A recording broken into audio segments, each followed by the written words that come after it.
Cambodia under Incursion. What has Thailand lost at the Francophone Parliamentary Assembly? In international relations, military force may alter realities on the ground, but it cannot determine who is right in the eyes of the international community. What ultimately establishes a state's legitimacy is its respect for international law, its respect for the sovereignty of other states, and its ability to preserve its national reputation on the international stage. The resolution adopted by the Assemblée Parlementaire de la Francophonie APF in Yaoundé, Cameroon, on the 11th of July 2026 demonstrates that the Cambodia-Thailand border dispute is no longer merely a bilateral issue. Rather, it has evolved into a matter of growing concern for the international community.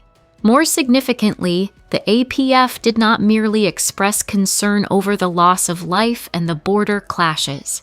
It reaffirmed its full support for Cambodia's sovereignty and territorial integrity. Furthermore, it reiterated the importance of the judgments of the International Court of Justice (ICJ) and the principles of international law as the fundamental basis for the peaceful settlement of disputes.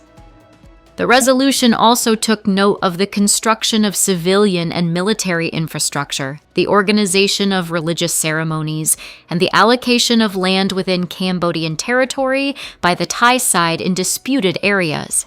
Although the resolution did not explicitly identify any country by name, its substance clearly indicates that the international community is closely monitoring activities that could create new facts on the ground in the Cambodia-Thailand disputed areas. This is a point that Thailand should carefully reflect upon. In the digital age, information technology and social media have fundamentally transformed the way the world perceives and follows international affairs. News now spreads instantly, and virtually anyone can act as a reporter and commentator. In such an environment, understanding and respecting international law have become more important than ever before. For this reason, a country's reputation on the international stage is not measured by the size of its armed forces or its military capabilities. Rather, it is measured by the extent to which it respects international law, honors the sovereignty of other states, and maintains credibility before the international community. Any international resolution expressing concern over unilateral actions has the potential to affect a country's image and international credibility over the long term. For Cambodia, this resolution demonstrates that its strategy of relying on diplomacy and international law is receiving increasingly positive recognition from multilateral forums. The support for respecting Cambodia's sovereignty, the encouragement to utilize the Joint Boundary Commission (JBC) mechanism, and the call for disputes to be resolved peacefully are all fully consistent with Cambodia's long-standing position. More importantly, however, this is a competition over national reputation. In international relations, national prestige is not created through self-proclamation, it is earned through the recognition of others.